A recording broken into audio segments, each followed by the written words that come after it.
성도 여러분 안녕하십니까? 오늘 저녁은 하나님은 그대를 사랑하십니다는 제목으로 말씀을 드리도록 하겠습니다. 먼저 하나님의 말씀 요한복음 14장 9절에서 10절의 말씀을 낭독하겠습니다. 나를 본 자는 아버지를 보았거늘 내가 아버지 안에 거하고 내 아버지는 내 안에 계신 것을 내가 믿지 아니하느냐. 내가 너에게 이르는 말은 스스로 하는 것이 아니라 아버지께서 내 안에 계셔서 그의 일을 하시는 것이라. 성도 여러분, 하나님은 사랑이십니다. 하나님은 진실로 사랑이시며 그분의 성품이 사랑이심을 우리는 어떻게 알 수 있습니까? 하나님께서는 아주 독특한 방법으로 이것을 알리셨는데 그것은 당신의 아들 예수 그리스도의 삶과 죽음을 통하여 하나님의 사랑이 우리에게 나타나셨습니다. 그러므로 하나님은 예수님과 동일한 분이십니다. 예수께서 이 지상에 계실 때에 그분에 대하여 성경은 이렇게 말씀하고 있습니다. 어머니들이 자녀들을 즐겨 그분께 데려왔기 때문에 그분은 신뢰받는 분이셨으며 비록 그분은 가난하셨으나 가진 것 모두를 다른 사람들에게 나누셨고 병자를 고치시고 사람들을 차별하지 않으셨으며 낙심한 사람에게 용기를 주셨고 누가 그분의 도움이 필요하면 항상 시간을 내셨으며 밤에도 사람들이 그분에게 왔으며 영생을 발견하려는 구도자는 누구나 도와주셨습니다. 요한복음 15장 13절에는 이렇게 말씀합니다. 사람이 친구를 위하여 자기 목숨을 버리면 이보다 더 큰 사랑이 없나니.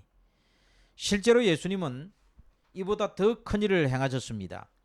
예수님은 우리가 아직 그분과 원수 되었을 때에 우리를 위해 돌아가셨습니다. 우리가 아직 죄인이었을 때에 그리스도께서 우리를 위하여 죽으셨습니다.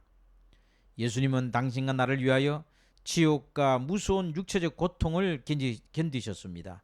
함께 십자가에 달린 다른 사람들보다 그분이 먼저 돌아가신 이유는 무엇일까요? 예수님께서 먼저 돌아가신 것은 죄짐 때문에 당신과 나의 죄 때문이었습니다.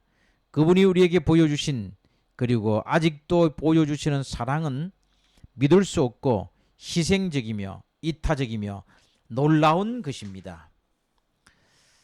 하나님만이 우리에게 가지신 특성은 그분이 사랑을 가지셨을 뿐 아니라 그분 자신이 사랑이시라는 겁니다. 어떤 특성을 가졌다는 것과 그 특성 자체라는 것은 어떻게 다릅니까? 내가 가진 어떤 것은 잃어버릴 수도 있고 없어질 수도 있습니다. 그러나 나의 본질은 항상 내 안에 있습니다. 하나님은 사랑이시니 종종 당장 그 순간에는 그렇지 않게 보일지라도 그분이 하시는 모든 일은 사랑에서 나옵니다. 생각과 행동에 있어서 죄되고 잘못을 저지르는 우리와 전지전능하시고 무소부조하신 하나님 사이에는 엄청난 차이가 있습니다. 하나님의 사랑, 이 사랑은 아가페 사랑을 말하지요. 이 하나님의 사랑은 존재하는 사랑 중에 가장 고상하고 깊은 사랑입니다. 이 사랑은 하나님의 성품에 기초를 두고 있습니다. 이 사랑을 받는 사람이 받을 가치가 있는지 아닌지와는 전혀 관계가 없습니다. 우리는 고린도전서 13장에서 이 사랑이 어떻게 구체적으로 나타났는지를 잘 알 수 있습니다. 사랑은 오래 참고 사랑은 온유하며 시기하지 아니하며 사랑은 자랑하지 아니하며 교만하지 아니하며 무례히 행치 아니하며 자기의 유익을 구하지 아니하며 승내지 아니하며 악한 것을 생각지 아니하며 불의를 기뻐하지 아니하며 진리와 함께 기뻐하고 모든 것을 참으며 모든 것을 믿으며 모든 것을 바라며 모든 것을 견디느니라. 고린도전서 13장 4절에서 7절의 말씀을 제가 읽었습니다. 하나님은 영원하신 분이므로 이 놀라운 사랑 또한 영원합니다. 죄는 사람 안에 있는 하나님의 형상을 훼손시켰으며 죄로 인하여 인간의 사랑하는 능력은 부정적인 영향을 받게 되었습니다. 사람이 하나님과 떨어져 살아갈수록 사랑할 능력이 떨어지고 그 이기적 본성은 더욱 두드러집니다. 어떤 사람은 인간의 사랑을 이렇게 표현했습니다. 네가 나를 사랑하도록 하기 위해서 나는 너를 사랑해. 이것이 인간의 사랑이죠. 이것은 오늘날 많은 사람의 경우에 있어서 사실입니다. 어린아이는 할머니에게 더욱 친절을 베풀수록 더 많은 사탕을 받는다는 것을 금세 깨닫게 됩니다. 사람들은 죄인이기에 오직 불완전한 사랑만 가능합니다. 하나님께서 우리 마음에 완전한 사랑을 넣어주기 원하신다는 것은 얼마나 놀라운 일일까요? 하나님께서 우리 마음에 당신의 완전한 사랑을 불어넣어 주실 때만이 우리는 이러한 사랑을 나타내고 또 이 사랑으로 우리는 행동할 수가 있는 것입니다. 요한은 하나님의 완전한 사랑을 절대 의심하지 않았습니다. 오히려 그 반대였습니다. 그는 예수님의 삶과 죽음을 경험하였습니다. 그러므로 이렇게 기록하고 있습니다. 하나님이 우리를 사랑하시는 사랑을 우리가 알고 믿었노니 하나님은 사랑이시라. 요한일서 4장 16절의 말씀입니다. 하나님의 성품은 사랑입니다. 그분의 본성도 사랑입니다. 하나님의 사랑은 그분의 모든 행동을 결정합니다. 그렇기 때문에 그분의 모든 율법은 사랑의 영향을 받아 나온 것입니다. 하나님은 하나님의 충만한 사랑, 곧 형용할 수 없는 축복을 모든 피조물이 받을 수 있게 하였습니다. 하나님의 선하심은 바로 그분의 행동에서 나오는 사랑인 것입니다. 하나님의 선하심은 사랑에 기초하여 기꺼이 돕고자 하는 행위입니다. 여러분, 선이란 이 단어는 이와 같은 의미를 내포하고 있습니다. 선하며 기꺼이 돕고자 하고 친절하고 동정심이 많은 이런 뜻입니다. 다른 말로 표현하자면 하나님의 선함은 사랑을 베풀고 나누어주고 행하는 것을 의미합니다. 한 아버지가 아들과 함께 바다를 여행하며 하나님의 사랑을 아들에게 설명하고 싶었습니다. 그런 아들에게 얘야, 배 앞을 할 수 있는 대로 멀리까지 보고 난 다음에는 뒤를 보아라. 그것이 하나님의 사랑의 길이이다. 그리고 이제는 왼쪽과 오른쪽도 그렇게 보아라. 그것이 하나님의 사랑의 넓이란다. 이제 끝없이 높은 하늘을 보아라. 그것이 하나님의 사랑의 높이란다. 다음에는 바다의 깊이를 보아라. 그것이 하나님의 사랑의 깊이란다. 이렇게 말을 했어요. 얼마 후에 그 아들은 매우 기쁘게 아버지에게 이렇게 말했습니다. 아빠, 가장 좋은 건 무엇인지 아세요? 우리가 그 바다 한가운데 있다는 거예요. 이를 우리의 영적 생활에 적용해 보면서 자신에게 물어보세요. 우리는 언제 하나님의 사랑의 한가운데 있습니까? 다시 말하자면 우리는 어떻게 하나님의 사랑과 그분의 충만하신 선함을 경험할 수 있을까요? 사도 바울은 그 답을 알고 있었습니다. 그가 우리에게 보여준 세 가지 단계를 우리 한번 살펴봅시다. 에베소 3장 16절에 18절에 그 사랑의 세 가지 단계가 나옵니다. 그의 영광의 풍성함을 따라 그의 성령으로 말미암아 너의 속 사람을 능력으로 강건하게 하옵시며 믿음으로 말미암아 그리스도께서 너희 마음에 계시게 하옵시고 너희가 사랑 가운데서 뿌리가 박히고 터가 굳어져서 너희 모든 성도와 함께 지식에 넘치는 그리스도의 사랑을 알고. 여기에 세 가지 단계가 나오죠. 첫째 단계, 하나님의 성령을 통한 힘입니다. 이게 성령으로 말미암아 너희 속 사람을 능력으로 강건하게 하옵시며라고 했습니다. 두 번째 단계는 그리스도께서는 믿음을 통해 우리 안에 거하신다는 것입니다. 믿음으로 말미암아 그리스도께서 너희 마음에 계시게 하옵시고라고 바울이 기도하고 있습니다. 세 번째 단계는 하나님의 사랑의 뿌리를 내리는 것입니다. 사랑 가운데서 뿌리가 박히고 터가 굳어져서 그렇게 말을 하고 있습니다. 믿음으로 성령을 통하여 그리스도께서 우리 마음에 사실 때 우리가 그분과 개인적인 관계를 가질 때에 우리는 개인적으로 하나님의 사랑과 하나님의 선하심의 완전한 충만을 경험할 수가 있습니다. 예수님과의 관계가 더욱 가까워질수록 예수님에 대한 그의 순복이 더욱 자라날수록 하나님의 사랑과 선하심으로 가득 채워지는 것을 개인적으로 더욱 많이 경험하게 됩니다. 하나님의 사랑에 관하여 저는 자주 아버지 저로 당신의 사랑과 성품과 은혜로운 본성을 더욱 잘 알도록 하여 주시옵소서라고 기도합니다. 제가 정말로 기뻤던 것은 하나님께서 몇 번이고 당신의 사랑에 대한 통찰력을 저에게 주셨고 이와 관련하여 새로운 경험을 하게 하셨다는 것입니다. 그 후에 그분과의 관계는 더욱 친밀하게 되었습니다. 우리는 하늘 아버지가 우리에게 쏟아 부으시고 우리를 둘러싸시는 그 놀라운 사랑과 선하심을 종종 알지 못할 때가 있습니다.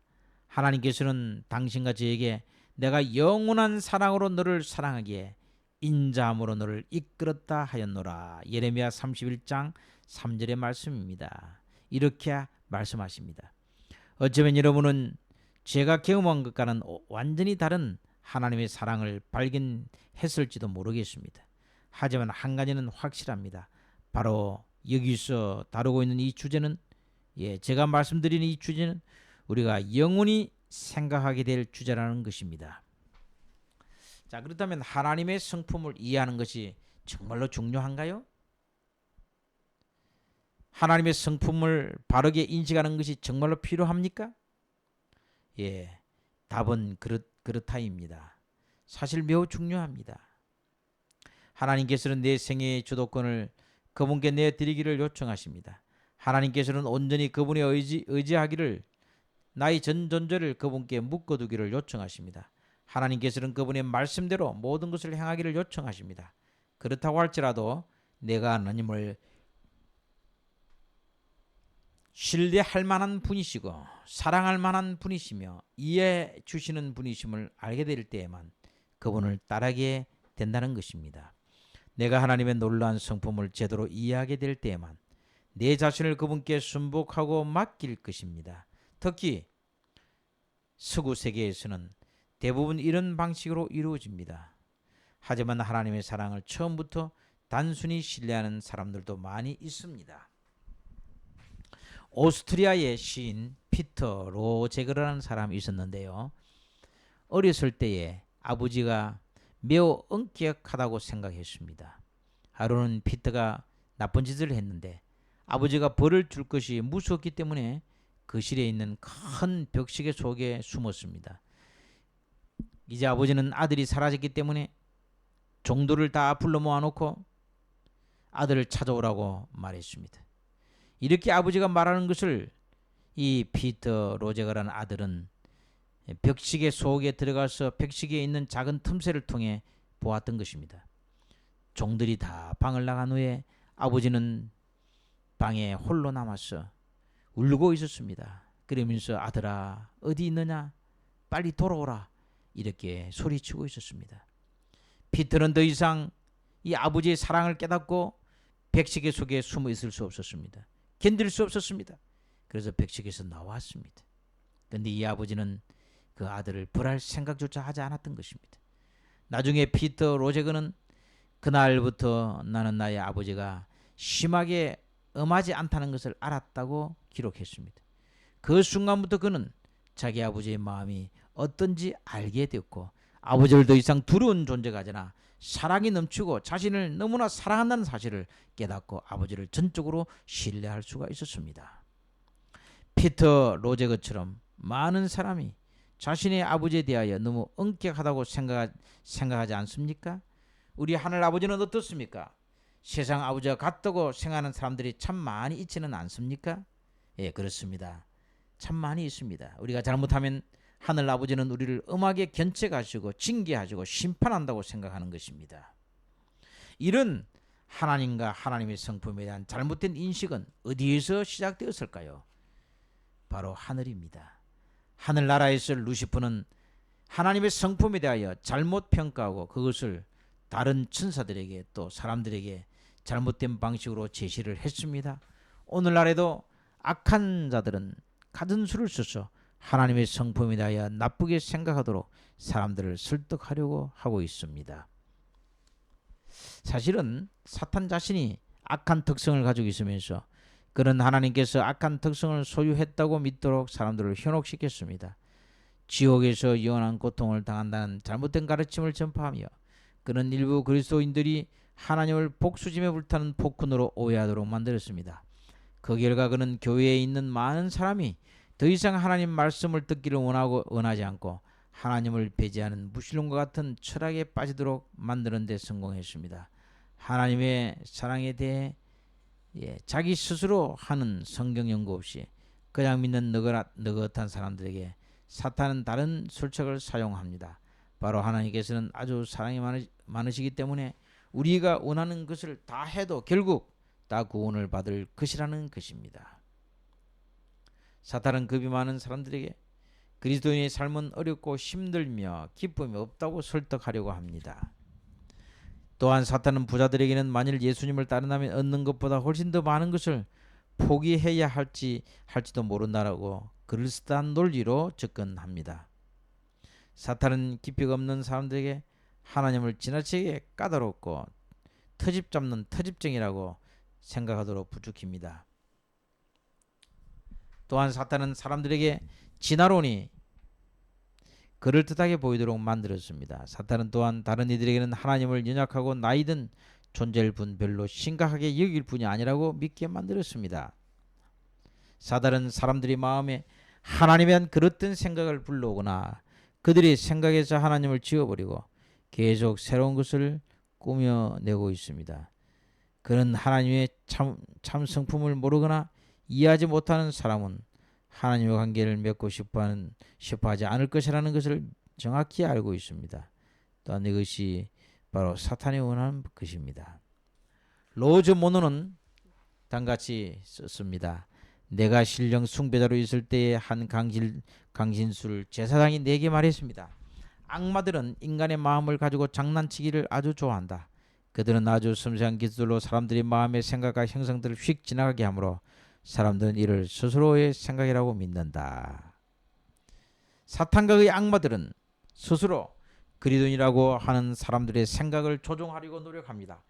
그리하면 그들이 잘못된 생각의 행동들로 하나님의 성품을 거짓되게 혹은 부적절하게 묘사할 수 있기 때문입니다. 매우 효과적인 유혹의 수단, 사단은 가능한 많은 사람을 미혹하려고 합니다. 예수께서 그분의 추종자들이 마지막 때에 경험할 미혹에 대하여 분명히 경고하신 충분한 이유가 있었습니다. 인터넷은 특별히 사람들을 미혹하는 효과적인 수단입니다. 아무도 인터넷을 통제할 수 없습니다. 이 방법으로 사탄은 특별히 젊은이들의 생각과 행동에 큰 영향을 줄 수 있습니다. 예를 들면 10대 소년들은 자신이 흥미를 느끼는 무엇이든지 언제든지 인터넷에서 찾아볼 수 있습니다. 기본적으로 부모가 이를 통제할 수 없습니다. 10대들이 혼자 있을 때 대부분이 흥미를 갖는 것은 무엇일까요? 영화계는 오래전부터 잘 알고 있었습니다. 그것은 섹스와 폭력입니다. 불행하게도 10대들뿐 아니라 다수의 성인들도 이 주제에 취약합니다. 우리가 계속하여 하나님께서 자신에게 단같이 물을 필요가 있습니다. 나는 어떤 부분에서 사탄의 미혹에 노출될 위험이 있나요? 우리 하늘 아버지께서는 그분의 사랑과 자유를 불가분의 관계로 만드셨습니다. 참된 사랑은 자유 안에서만 완전하게 표현될 수 있습니다. 자유는 하나님에게 너무나 가치 있는 자산이기 때문에 그분은 모든 피조물들과 천사들, 다른 행성의 주민들, 그리고 우리 인류에게 자유를 주셨습니다. 우리는 하나님을 따르든지 반대하든지 선택할 수 있습니다. 그러나 그 싸움 안에는 우리의 결정에 대하여 결과를 받아들이는 것도 포함되어 있습니다. 그러므로 하나님을 대적하는 결정을 한 사람은 스스로 그 부정적인 결과를 책임져야 하며 불행히도 다른 사람들 또한 그 부정적인 결과의 영향을 받습니다. 자, 그러면 하나님의 사랑과 공의는 무엇일까요? 하나님은 사랑이시기 때문에 항상 공정하게 판단하십니다. 그분의 사랑 가운데 하나님께서는 누군가가 어떤 방법으로든 썩고 구타당하고 강간당하거나 다치는 것을 받아들일 수 없습니다. 그러므로 잘못을 회개하지 않는 모든 사람은 마지막에 그 자신의 죄에 대한 책임을 질 것입니다. 하나님의 사랑은 한 사람이 저지른 잘못에 대한 책임만 그에게 물으십니다. 각 사람은 자신의 심판을 결정합니다. 하나님은 죄인들도 사랑하시기 때문에 오히려 죄인이 회개하고 구별되기를 간절히 바라십니다. 그러나 그 죄인이 구별의 선물을 거절하면 성경에 따라 죄의 삭스를 받게 될 것입니다.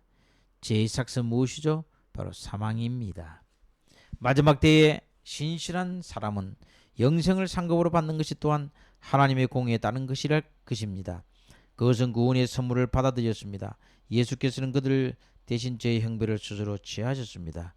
하나님께서는 일반적으로 사람들의 죄를 지으면 바로 벌을 내리지 않으시기 때문에 어떤 사람은 더 대담해져서 더 많은 죄를 범하게 됩니다.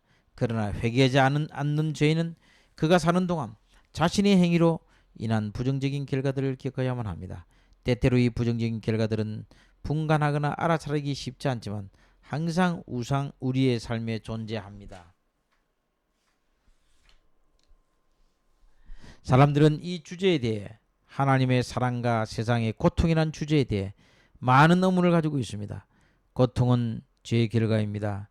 그러나 어떻게 죄가 루시퍼 안에 존재하게 되었는지는 우리에게 절대적인 신비입니다. 지금은 악마 혹은 사탄이라 불리우는 루시퍼는 확실히 모든 고통의 원인입니다. 그리고 하나님께서는 한동안 얼마의 자유를 그에게 허락하심으로 모든 사람이 죄의 결과를 볼 수 있게 하셨습니다. 그러나 죄의 양이 차면 제 생각에는 거의 그 지점에 도달했다고 저는 생각합니다.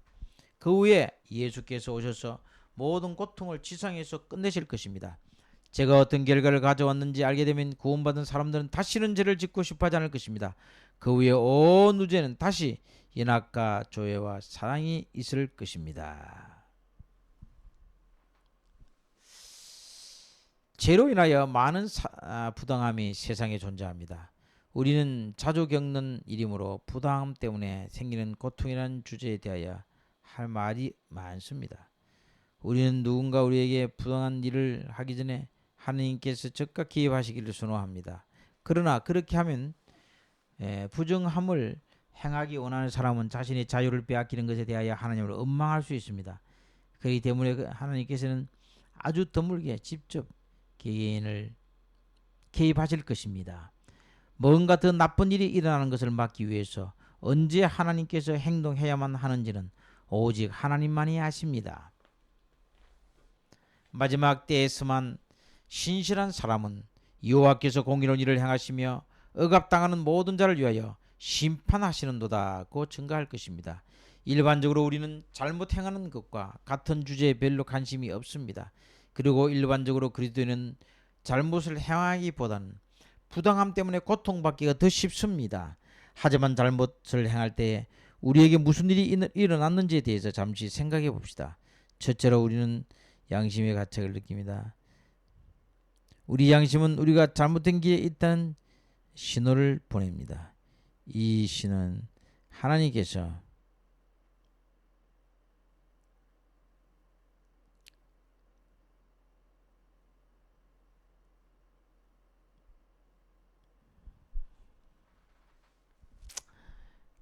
이제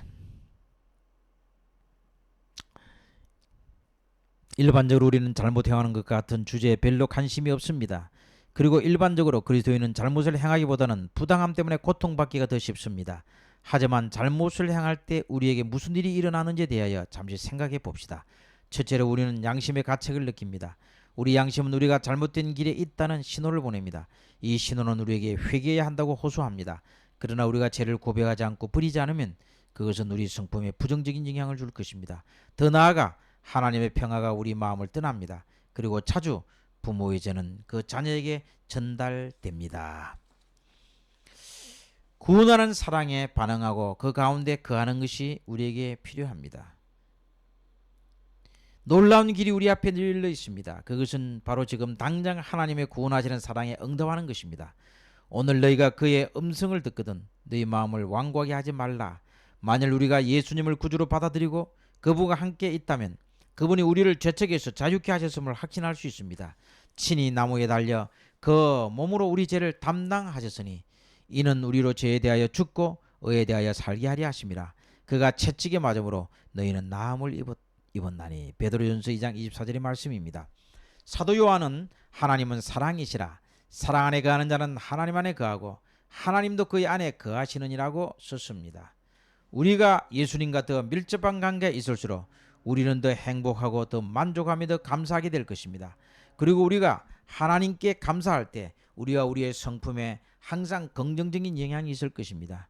우리는 심지어 우리 자신의 말에도 영향을 받습니다. 뿐만 아니라 우리는 우리가 보고 듣는 것에 영향을 받습니다. 우리는 바라봄으로 변화됩니다. 우리가 성령의 가마리 가래 성경에 있는 십자가 이야기를 매일 읽고 명상하는 것이 바로 좋은 이유인 것입니다. 우리가 그리스도 안에 거할 때 우리는 더 이상 죄를 원하지 않을 것입니다. 그러나 우리가 실수로 혹은 알지 못한 채로 죄를 범하면 요한일서 2장 1절에 우리에게 이렇게 말합니다. 나의 자녀들아 내가 이것을 너희에게 쓰면 너희로 죄를 범하지 않게 하려 함이라. 만일 누가 죄를 범하여도 아버지 앞에서 우리에게 대언자가 있으니 곧 의로우신 예수 그리스도시라. 그렇습니다. 우리가 예수님을 소유한다면 바울처럼 그러므로 이제 그리스도 예수 안에 있는 자에는 결코 정죄함이 없나니 생명의 성령의 법이 죄와 사망의 법에서 너를 해방하였음이라고 말할 수가 있는 것입니다. 그리스도 안에 있다는 말은 그분 안에 거한다는 뜻입니다.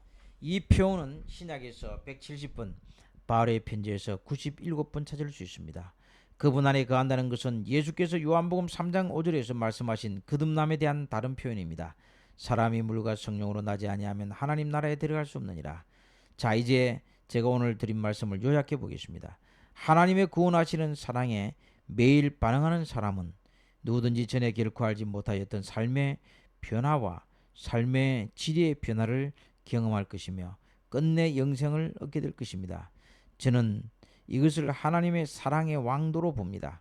그분의 사랑은 매일 우리를 축복하고 결국 우리를 구원하시기를 원하시는 것입니다. 그러므로 성도 여러분, 하나님의 사랑을 깊이 명상하고 하나님의 사랑을 잘 알고 또 그것을 우리 마음에 간직하는 저와 여러분이 되기를 바라면서 오늘 말씀을 마칩니다.